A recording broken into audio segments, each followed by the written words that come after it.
Com licença, doutor. Tem um minutinho? Aqui quem fala é Désio, do programa Divimas.com Saúde.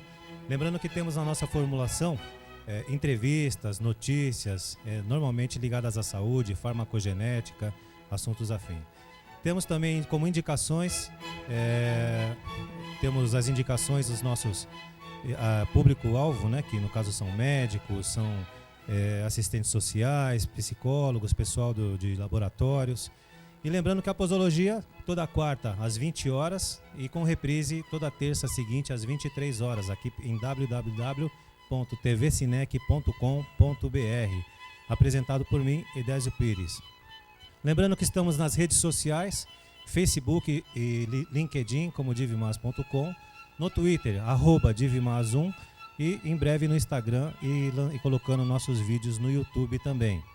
Lembrando, nosso e-mail redesocial@divimas.com e o WhatsApp em São Paulo 11 984 98 8906. Lembrando que Divimas é com V mudo, DIVMAS. redesocial@divimas.com. Quero começar fazendo um agradecimento ao André Gusson, que veio aqui semana passada para falar de mergulho, falar sobre a medicina ligada ao mergulho, que inclusive a Dan dá alguns cursos, o André da Imersione. E nós falamos também sobre as pessoas que passam mal nos barcos, né, sobre medicações, os comprimidos que as pessoas usam para suprimir, né, o sistema vestibular e não passar mal, né, que muita gente conhece como medicação para mulher grávida, né?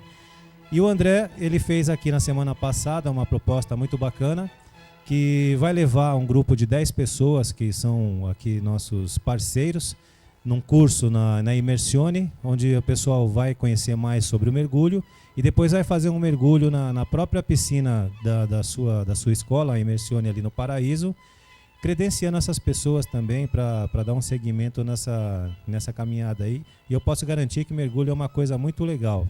Quem fez uma vez não para, é uma coisa muito jóia.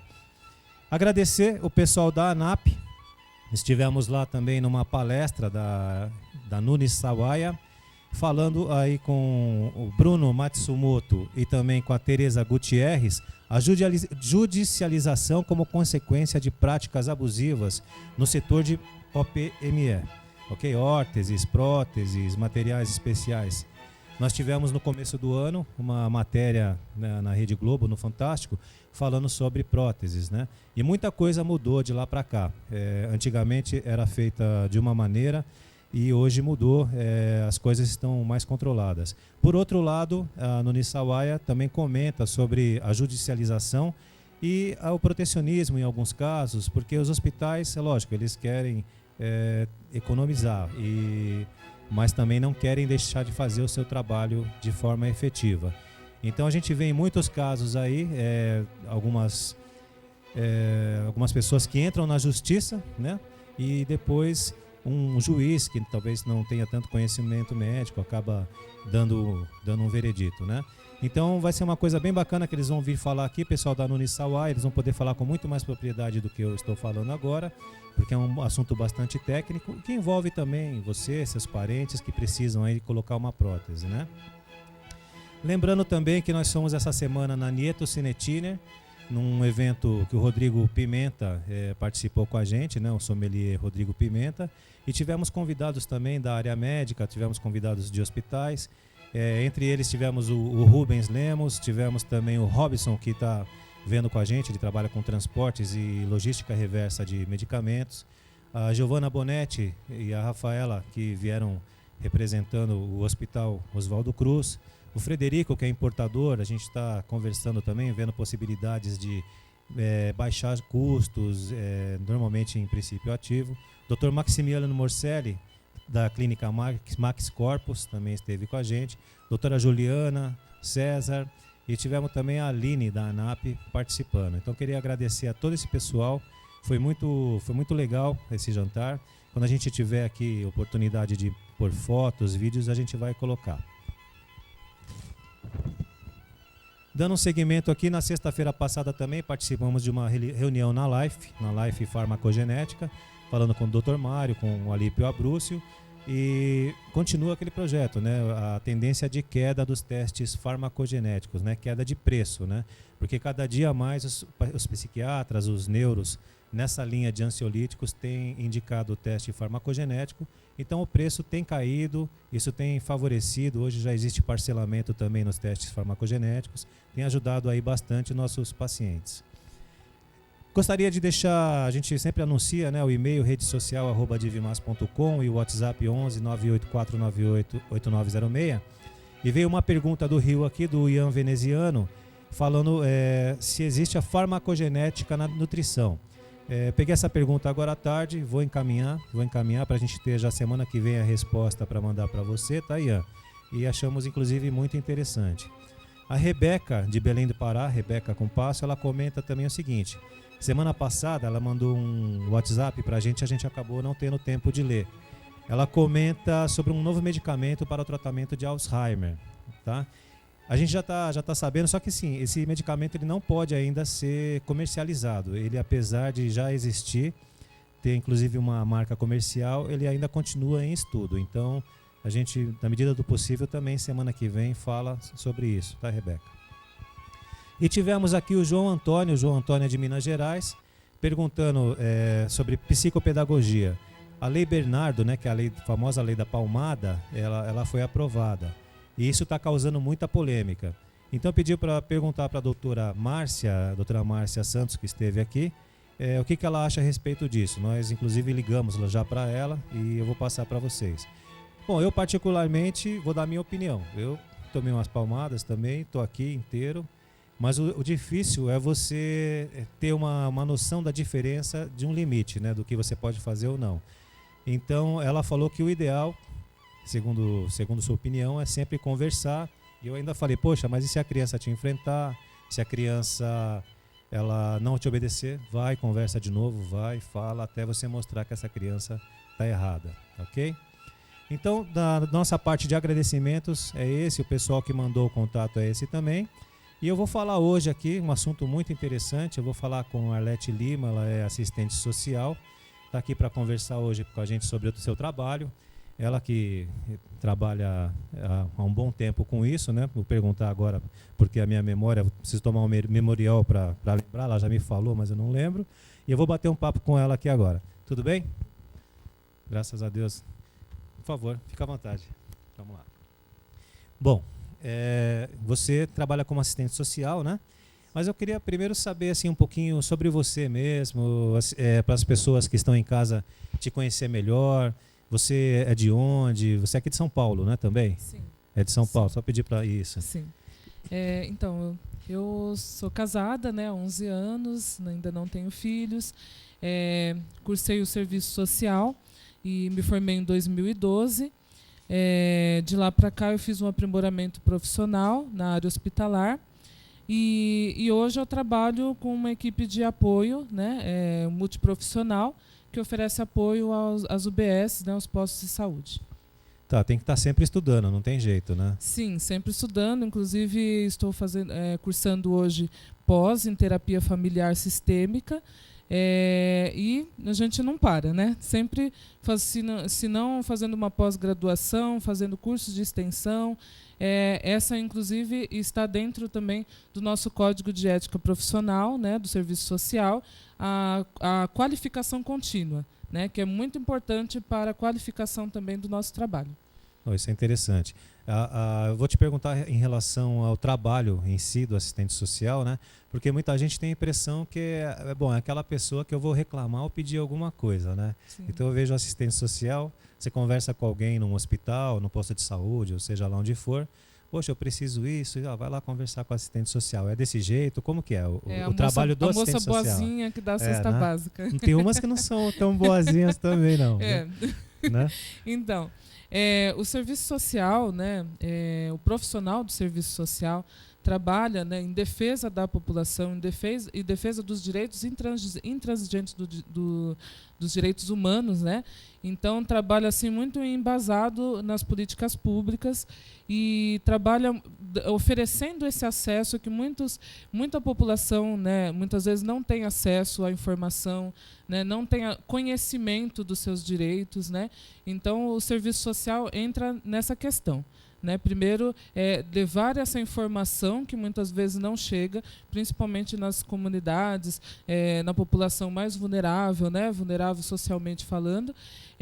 Então, nosso trabalho é esse, por meio das políticas públicas, levar a informação, também levar capacitação também a muitos profissionais, no meu caso, a profissionais da saúde, e também a capacitação da população, de modo geral também, por meio de palestras, por meio de cursos, por meio de todo tipo de forma de levar a informação. Entendi. Então esse amplamente, né, é o trabalho do assistente social, né? No seu caso, particularmente, você trabalha para alguma empresa? Como que é o seu trabalho? Você trabalha aqui em São Paulo mesmo? Como que funciona? Sim, eu trabalho na região de São Paulo e trabalho numa equipe multiprofissional que oferece apoio às unidades de saúde. Então, Você oferece apoio, você fica ali, você visita ou você fica normalmente... Sim, a gente oferece apoio por meio de visitas domiciliares e consultas, né, compartilhadas ou específicas com a equipe médica, com a equipe de enfermagem. E a gente faz esse trabalho também, trabalhos terapêuticos também através dos grupos, né? A gente oferece vários grupos terapêuticos, onde a gente aproveita também para levar a informação e o conhecimento e oferecer um atendimento mais qualificado e também de acolhimento à população. Isso é legal, mas vocês saem ali no porta a porta, ou vão via prontuário? Qual a melhor estratégia para fazer as visitas para essas comunidades? Sim, primeiramente a gente trabalha com base nas reuniões, né? A gente faz as reuniões periódicas com as equipes médicas, equipes de enfermagem das unidades de saúde. E, por meio disso, a gente levanta os casos de maior complexidade, né? Que envolve maiores ações, que envolve um olhar mais profissional, mais específico de alguma área. Então, por meio dessas discussões, por meio dessas reuniões, a gente agenda os atendimentos compartilhados ou específicos por meio de visitas domiciliares ou consultas na própria unidade de saúde. Entendi. E normalmente tem um tipo de caso que seja mais frequente, por exemplo, pessoal com dependência química ou idosos com maltratos ou crianças? Tem algum caso que seja a maioria ou não? Atualmente eu tenho encontrado, né, tenho acompanhado diversos casos assim de maus tratos, infelizmente, né? A violência doméstica é um tema bastante atual, porém também já vem de muitas décadas atrás. A gente sabe que é um mal da sociedade, né, que vem abrangendo todas as famílias. Será que só aparece boa mais parte hoje? das Sempre famílias. teve, né? Não, sempre teve. Hoje tem maior visibilidade por conta das leis, né, que até então, até pouco tempo atrás, não existia. A própria Lei Maria da Penha mesmo, né, que é 11.340, ela veio de 2006 para cá, né? Então existe o ECA hoje, né, que na verdade já vem desde 1990, e diversas outras leis hoje que até poucas décadas atrás não existia. Então era naturalizado essa questão da violência no espaço familiar. Maria da Penha nem botava tanta fé mesmo que ia pegar, né? Isso, exatamente. E é muito bom que tem tido bastante visibilidade. O movimento feminista, inclusive, tem batido bastante assim nessa questão, né? Tem lutado muito para dar maior visibilidade ainda, para implementar essa lei, né? Porque não basta só criar a lei, né? Ela existir no papel. Ela precisa também ser colocada na prática, né? Precisa ser respeitada pelas autoridades. Então, o movimento feminista entra de uma forma assim bem incisiva nessa questão. E com isso nós temos encontrado bastante avanço. Só uma colocação aí em relação ao movimento feminista. Eu estava conversando com um amigo meu esses dias e a gente estava falando, poxa, hoje em dia é tudo um pouco mais fácil, por quê? Por causa das redes sociais. Então coloca ali, fulano é isso ou é aquilo. Então, ou seja, é muito mais rápido. Já no caso as conquistas, né, nas conquistas das mulheres, das feministas no caso, elas tiveram muita força, na verdade, né, porque elas não tinham todo esse apoio de mídia, não tinha tanta penetração, né, os seus movimentos, e conseguiram grandes avanços, né? Sim, sim. Inclusive, a mídia, às vezes, acaba reforçando essa questão do machismo, essa cultura já enraizada, né, do patriarcado. Né? Então, a mídia, muitas vezes, acaba trazendo, né, o outro lado, ao invés de mostrar, né, a questão dos direitos da mulher, a questão de mostrar os limites que existem, né, nas relações. Então, assim, o movimento feminista veio justamente para não só criar a lei, né, lutar em defesa dessa lei, mas também para implementar e também mudar, né, desconstruir essa cultura naturalizada, né, do machismo, do patriarcado, que veio ao longo da nossa cultura social. Né? É difícil mudar, né? Não é fácil, inclusive, infelizmente, diversas mulheres morreram, né, perderam a vida lutando, né, em defesa disso. Não foi uma coisa fácil, não foi uma coisa da noite para o dia. Nós ainda estamos lutando muito, né, ainda em busca desses direitos, mas encontramos já diversos avanços. Né? A gente vê hoje a mulher ocupando os espaços públicos que até então destaque, era vetado, né? A mulher hoje ocupando o mercado de trabalho. Também, né? Exatamente, inclusive na presidência. Então, hoje as mulheres são representadas de uma forma muito mais abrangente do que até poucas décadas atrás. Então, isso foi com muita luta. Em cima da pergunta que eu te fiz, né, que a gente voltar, estava falando sobre a maioria de um tipo de caso ou de outro, mas aí eu fico pensando, agressão a mulheres ainda, elas são em grande número ou não? Sim, infelizmente a cada 4 minutos uma mulher é agredida ou assassinada, né, no Brasil, apesar da lei, né, apesar dos avanços, apesar dos serviços hoje que existem em defesa dessa mulher, ainda é grande o número de mulheres que sofrem. Alto, né? Exatamente. O número é muito alto, realmente é preocupante, né? E idosos, tem casos que vocês visitam, veem maus tratos de idosos, crianças também? Bastante.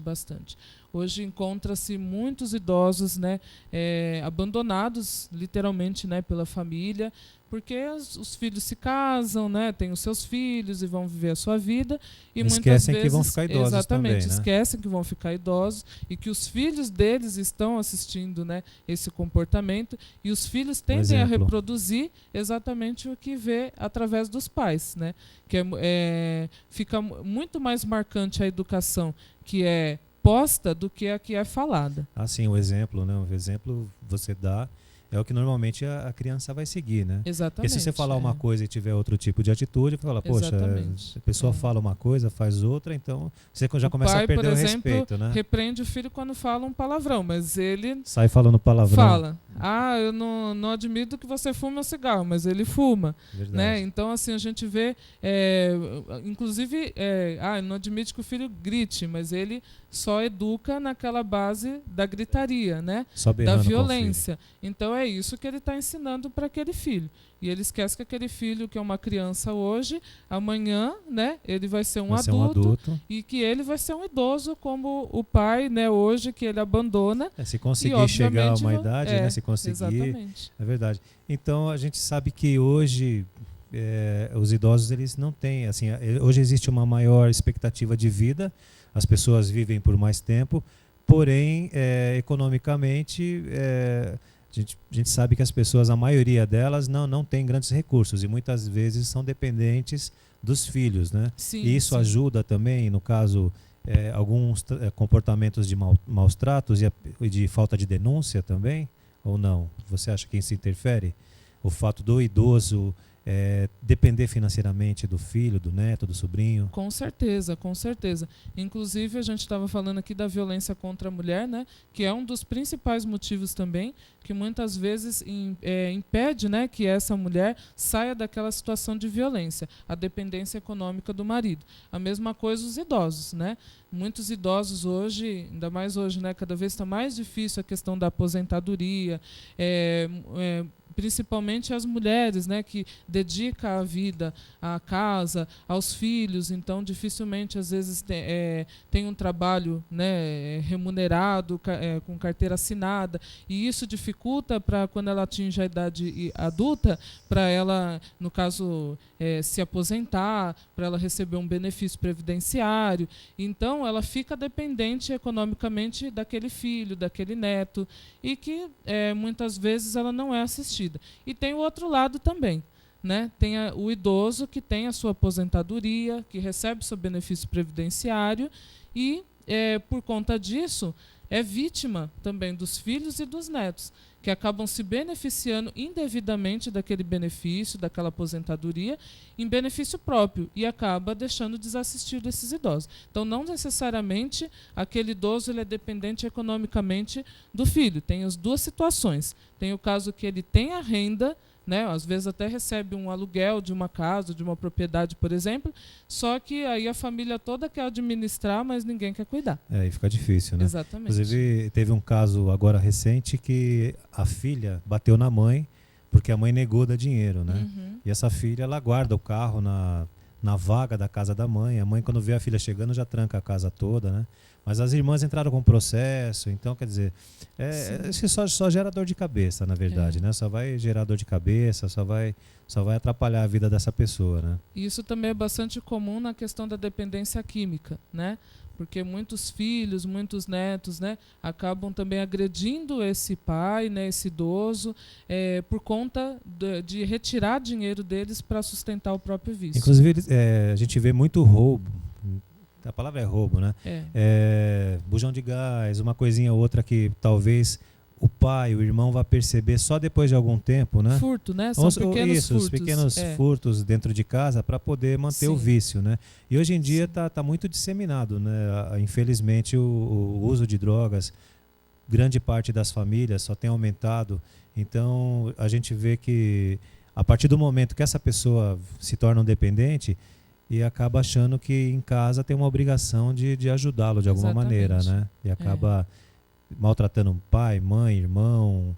Existe também o maltrato ao contrário, né? Sim. Às vezes um irmão que vê um outro que é dependente químico acaba batendo porque ele é um sem vergonha, coisa do tipo. Porque as famílias perdem a paciência, né? Então, assim, já são muitas situações envolvendo as relações, já um contexto histórico já de décadas, de gerações, é transgeracional, né?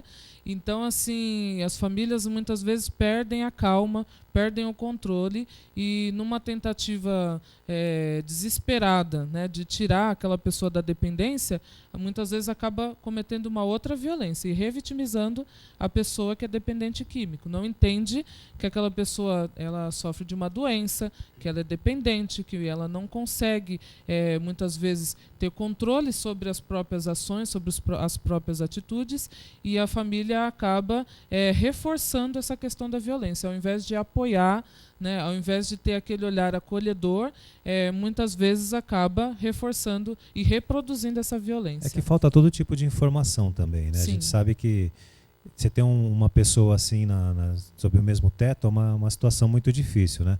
Mas eu também acompanhei bastante, visitei bastante clínicas, e a notícia que a gente tem é o seguinte, que a pessoa que é usuária, chega um determinado momento que ela já não responde mais por ela, né? Ela se tornou uma doença, parte do seu cérebro, claro, foi corrompido, entre aspas, né? Não sei se é essa palavra. E segundo, por exemplo, um psicólogo que eu conheço, a gente conversa bastante, essa pessoa ela já se torna uma mentirosa, não só para os outros, mas para ela mesma, né? E gera aquele conflito dentro da sua cabeça e ela vai para conseguir o seu objetivo final, que é, no caso, o consumo de drogas, ela vai enganar a si própria, vai enganar os outros, até conseguir chegar ali no seu objetivo final, né? Sim. E, então, ou seja, é uma doença, às vezes você achando que apenas com um bate-papo, é claro que vai ajudar, mas não é o caso que você vai curar. Tem profissionais qualificados para fazer esse tipo de serviço, né? Sim, sim. Para fazer esse tipo de acompanhamento. Então é bom a gente sempre estar de olho. Existe, depois vou até te perguntar, caso de internações, compulsórias inclusive, né? Que são aquelas que são feitas contra a vontade do paciente, né? Mas em cima disso que você está me falando, eu fico imaginando vocês chegando nas casas, batendo ou agendando, né? Vocês agendam também visitas, né? Agendamos os atendimentos. As famílias te recebem bem? A sua equipe, no caso, né? Eles recebem bem vocês ou não? A questão do receber, eu acho que depende muito da postura do profissional quando chega na residência, né? Então, assim, a gente tem um preparo, né? Tem todo um preparo teórico e prático para que justamente chegar, para trabalhar essa questão da abordagem, né? Então, assim, mesmo que seja um caso de maus tratos, mesmo que seja uma denúncia, a gente vai no sentido de, primeiramente, ter um olhar, né, mais ampliado para a questão, porque muitas vezes a mãe que, por exemplo, pratica maus tratos contra os filhos, ou que simplesmente tem dificuldade em administrar a educação dos filhos, muitas vezes ela não foi cuidada, né? Muitas vezes ela já tem um histórico lá atrás que ela também não teve um pai, não teve uma mãe com um olhar, né, assim, acolhedor, né, não teve os princípios básicos familiares. Hoje, infelizmente, as famílias estão sendo assoladas, né? Então é muito comum, por exemplo, os filhos que crescem e não conhecem os pais, não têm nenhum contato. E também é comum os filhos que conhecem os pais, mas é como se não conhecesse, que reside na própria casa, mas que é ausente, não tem aquele olhar para o filho, não tem aquele vínculo, né, com o filho. Isso é muito triste, isso, né? Então, assim, uma pessoa que não tem o cuidado, dificilmente ela vai saber cuidar. Ou seja, carinho para um filho nunca é demais, né? Então Exatamente. A gente sabe que a questão dos filhos não é só a questão financeira que vai suprir todas as necessidades dos filhos. Muitas vezes, hoje os pais trabalham, né? O pai, a mãe trabalham. Verdade. E ficam muitas horas fora de casa. Só que tem pais que permanecem o dia inteiro com os filhos, é como se não permanecesse. Porque não tem um diálogo, não tem um momento com o seu filho. Sabe uma coisa que a gente tem escutado bastante também? Tem muitos pais que ficam muito tempo com os seus filhos, como você está falando, sem qualidade. Aí fica a mãe no celular, exatamente. O pai no note, hoje, o né, filho no videogame, digital, né? Então fica o dia inteiro ali, a família está ali, está toda junta, mas não, tá cada um, não fala nada com o outro. Exatamente. Aí já almoça fora de hora ou seja, não tem aquele contato, né? Os pais não brincam mais com os filhos, não se conversam mais entre eles. Sim. Então essa qualidade também é quase como estar separado, né? Separado, exatamente. Estar ausente, né? Você falou uma coisa muito importante. A tecnologia hoje, né? Essa era digital, tem aproximado pessoas daqui, lá do outro lado do mundo, porém distanciado as pessoas dentro da própria casa. Né? Hoje em dia, cada um no seu quarto, não tem mais aquela coisa da refeição ao redor da mesa. Sim, né? E isso é uma coisa muito importante, né? Exatamente. As pessoas sentarem. A gente sabe que às vezes estão na escola, outro na faculdade, outro está trabalhando, mas no momento que estiver em casa, sentar todo mundo ali com calma, né, para jantar, é uma coisa importante, né? É um elo familiar. Não são tantas as oportunidades como você falou. Às vezes o pai trabalha, viaja, a mãe foi embora ou vice-versa. Só que aquele momento que você está junto, senta, come e pergunta como foi seu dia, desliga a televisão, não é verdade? Acho que isso é uma coisa também muito importante que falta, né, nas famílias hoje também. Sim. Né? E aí, por conta disso, que a gente tem um certo detalhamento, né, das informações, porém a gente chega na casa da pessoa com outro olhar, né? A gente vai olhar todo o contexto social. Essa é uma especificidade do serviço social, né, do profissional do serviço social. Então, a gente vai com esse olhar mais ampliado, justamente para acolher, para orientar, né? Não é nosso dever, a nossa função, né, já chegar com a questão da denúncia. Claro, se é um caso mais grave, né, que envolve risco para uma criança, para um adolescente, para um idoso, né, que não dá para esperar, né, é claro, tem os casos que a gente realmente já tem que entrar com denúncia. Aí envolve até conselho tutelar, Exatamente, talvez, né? aí é quando a gente aciona o Conselho Tutelar, o Ministério Público, então a gente já procura outras esferas, né? Mas tem os casos que não, a gente tem como a gente primeiro avaliar a situação, a gravidade, para ver se aquela denúncia que chegou até nós é realmente daquela forma, porque tem essa coisa também, né? Muitas vezes vem aquele olhar de fora, né? A pessoa não sabe o que se passa dentro, no interior daquela Porque o casa. pessoal mascara, por exemplo, você marca uma visita. Hoje eu estou sabendo que tem um idoso lá que sofre maus tratos. Aí vocês marcam uma visita. Marca a visita, chega lá e tá tudo muito bem, tudo muito bonito. Sim, já houve O pessoal situação. fazendo carinho, sim, né? Sim. Tem, né? Não já tem jeito, houve né? uma situação, inclusive, de uma idosa que ela... a informação que chegou pra gente é que ela ficava muito tempo, residia sozinha, né, já começar, e não recebia visita dos filhos, e ela tinha as complicações de saúde dela, o quadro clínico dela, né, era bastante assim complicado, bastante delicado, importante, e com isso ela era acamada e ela não conseguia se levantar, né? Então ela precisava de alguém que inclusive estivesse lá para auxiliá-la a levantar da cama, para estimular, né, também ela a sair daquela cama, muitas vezes ajudar no banho, na medicação, e ela não tinha ninguém que se responsabilizasse em relação a isso. Ficava sozinha. Isso, ficava Mas fisicamente sozinha. ela era debilitada, então. Sim, né? ela era debilitada e a equipe de enfermagem, a equipe médica fazia o que podia, né? Que alguns exames eles escolhiam na residência, no domicílio, algumas Chegava consultas. a ser acamada mesmo ou não? Isso, Então, acamada. Ela não conseguia se levantar, tanto que chegou a criar uma ferida na pele, né? De tanto ela ficar deitada na mesma posição e não conseguia se levantar por uma questão de limitação física e também por uma questão de falta de estímulo também. Né? Porque a pessoa que se encontra nessa situação abandonada pela família... psicologicamente também vai interferir bastante. Né? E aí, no caso, desenvolve um quadro depressivo também. Né? Também. E aí, no momento em que foi avisado, né, que uma assistente social estaria presente lá nessa casa, e de repente encontrei um cenário de família, né? Família de comercial de margarina. Tá.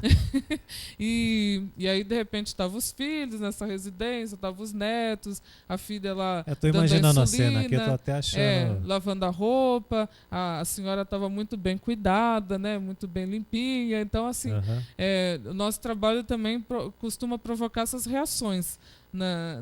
Nos atendimentos. Sabe, né? Que você me lembrou, a gente vê, surpreende, você vê muito em filme, né? No caso de adoção, você vê em filmes, né? Fulano vai vir aqui, né? Então aquela casa bagunçada, exatamente, o marido e a mulher troca tapa, inclusive, isso e aquilo. Tem um filme Preciosa, né? Que Preciosa. mostra quem não assistiu, eu vou assistir, eu indico, mostra uma cena bem semelhante, né? É o casal querendo adotar uma exatamente. criança, é isso? Não, no caso era uma questão de... Ela estava quase perdendo a guarda, se eu não me engano, uma coisa assim, e a assistente social foi lá, então elas maquiaram toda uma situação, né, para receber a assistente social na casa.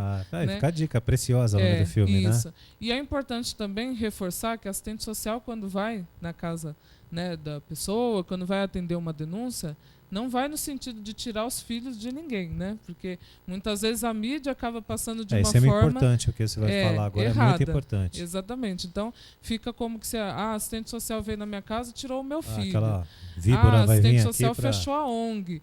E isso não existe. A assistente social não tem esse poder todo, né? Mas vai fazer análise lá, vai olhar. Exatamente. O nosso trabalho parecer. não é de tirar o filho de ninguém, muito pelo contrário, né? O ideal seria manter, né? Exatamente. A gente trabalha muito pautado em cima, por exemplo, do ECA, né? Que no caso tem assim preconizado a questão do direito da criança e do adolescente à convivência familiar e comunitária. Então, para a gente é interessante, inclusive, que essa criança permaneça no seio familiar. Poxa, super interessante. Na verdade, eu nem imaginava que a gente ia entrar nesse assunto, mas o assistente social ele não faz nada de aconselhamento ou chega a fazer dá conselhos ou fala, olha, isso daqui você tem que melhorar, isso está errado? Não. Ele entra não, nessa, né, nesse... A gente trabalha com base nos direitos, né, e com base nas políticas públicas. Então, não é o nosso trabalho dar conselho. A orientação que a gente dá é justamente nesse caso que eu estou te falando. A pessoa, por exemplo, que não teve o cuidado, né, não teve uma base familiar e por conta disso ela tem dificuldade de educar os seus próprios filhos. Então ela encontra dificuldade com isso. E não é por uma questão de maldade ou porque ela é violenta, é que é o que ela aprendeu, né? Isso é muito comum, Sim. inclusive na reprodução da violência. Muitos filhos, né, se tornam agressores porque vê os seus pais agredindo a sua mãe. Então é o que eles aprendem do que é ser homem. Né? Então, assim, então a gente trabalha nesse sentido de orientar em relação aos direitos, em relação aos deveres de cada um naquele meio, né, familiar. Essa questão, por exemplo, dos idosos que são abandonados pelos filhos, pelos netos. Então, a gente reforça muito a questão do Estatuto do Idoso, que é um direito, é um direito e um dever, né, e uma obrigação também, né, da família cuidar desse idoso. Né? É um direito do idoso e um dever da família, do Estado, da sociedade. Da mesma forma, também o ECA preconiza em relação às crianças e aos adolescentes. Não existe Estatuto do Idoso, não existe, né? Sim, tem também? Sim, o Estatuto do Idoso preconiza isso, que é um dever do idoso, né, ter acesso à proteção, ter acesso, né, aos direitos dele, né, que são garantidos através do Estatuto, e é um dever da família cuidar e dar acesso, né, ao direito de ir e vir, a questão de reforçar a autonomia, porque o idoso, depois de um certo período, ele meio que perde a personalidade dele, né, perde assim a particularidade dele. Parece que ele deixa de ter autonomia sobre a sua própria vida, perde o protagonismo da sua vida. Então, assim, perde outras coisas também, né? Exatamente. Reflexos, perde, né? Exatamente.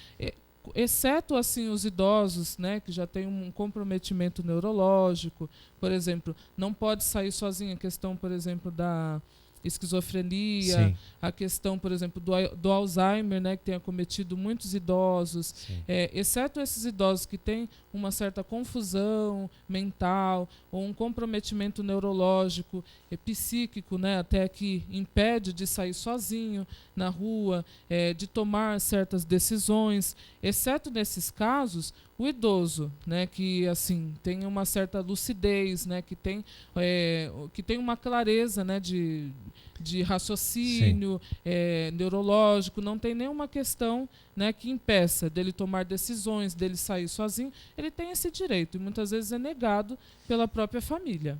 Né? Família, em alguns casos entram na justiça também, né, para às vezes bloquear alguma decisão tomada pelo idoso. Isso daí a gente vê bastante também. Eu já vi casos também de pessoas procurarem médicos para ter que atestar a sanidade mental do idoso, né? Coisas do tipo. Isso é muito comum quando o idoso tem um bem, né? Ou recebe uma determinada renda, né? E aí a família muitas vezes quer interditá-lo para administrar, como eu te falei, né? E todo mundo quer administrar, todo mundo quer sua porém fatia ninguém no bolo, quer cuidar. Né? Exatamente. Verdade. Isso é muito comum também. E nem sempre esse idoso ele não responde por si. Né? Então, muitas vezes é maquiado essa situação. A família tem os artifícios, né, para muitas vezes se beneficiar indevidamente dessa renda, indevidamente de um imóvel. A gente estava falando de idoso agora, mas eu estava lembrando um pouquinho antes aqui que a gente estava conversando. Eu visitava, na época era FEBEM, né? Já nem chama mais FEBEM. A FEBEM, hoje é Fundação Casa. Fundação Casa, a FEBEM infantil ali no Pacaembu. E era duro, porque eu ia lá falar com os médicos, levar medicamentos, e a criançada vinha correndo, você é meu pai, vinha uns 20, 30, nossa, aquilo ali acaba com qualquer um, na verdade, né? É uma situação que você deve estar mais acostumada a encarar, né? Ver no seu dia a dia, mas quem não está acostumado, principalmente com criança e com idoso, o fator emocional pesa, né? Abala, ele é complicado, né? Sim. Para você se tornou uma rotina, no caso, né? O Não deixa de assistente ser, né? social ele não deixa de ser um ser humano, né? Um ser humano dotado de emoções, tem também as suas fragilidades, muitas vezes vai encontrar situações que vai se deparar e vai de encontro com alguma coisa, alguma questão que ele está vivenciando dentro da própria casa, dentro da própria família. O assistente social é uma pessoa, um ser humano, né, dotado de erros também, né, Sim, lógico. como passível de erro, Sim. como qualquer outra pessoa, né? E muitas vezes a gente se depara com essa realidade que a gente às vezes está vivenciando. E a gente também se sensibiliza, né? Aliás, a sensibilização é muito importante no nosso trabalho, Sim, né? sim. Porque se a gente não tiver o mínimo de sensibilidade para lidar com essas situações, né? Então a gente muitas vezes vai ter aquela questão, né? De já chegar enfrentando, de já Verdade. chegar acusando, de já chegar Não, denunciando. não tem a sensibilidade, né? Exatamente. Né? Então, Ideal, né, pra coisa, né? justamente essa sensibilidade, esse olhar acolhedor, né, que é uma especificidade do serviço social, muitas ajudam e muito e faz parte do nosso trabalho, Sim. né, e assim contribui muito para que os direitos sejam preservados, né, porém sem que as pessoas também deixem de cumprir os seus deveres, né. Arlete, assim, passou rápido demais, na verdade, né? Sim. Até a gente não conseguiu, a gente tinha programado, vamos falar também sobre outros assuntos, e acabou que assim, nosso tempo, como é limitado, eu queria Sim. já pedir de antemão se você pode vir também numa outra oportunidade para a gente sim. dar continuidade, né? Sim. Porque eu tenho certeza que essa semana vai chegar um monte de e-mail, o pessoal vai perguntar sobre o que você falou. Se quiser orientações, pode mandar e-mail para a gente, para quem quiser fazer perguntas para você. Sim. Se autoriza? Sim, tô à Pode mandar disposição. e-mail para o redesocial@divmas.com, lembrando que é com V mudo. Ou no WhatsApp, aqui em São Paulo, 11 984988906. Quer se despedir, Arlete? Sim. Eu agradeço a oportunidade e aceito o convite para voltar sempre que for preciso, sempre que surgir a oportunidade. Eu agradeço muito, então em breve espero você novamente aqui. A todos, muito obrigado, fiquem com Deus, semana que vem a gente está aí de volta. Um abraço, até mais.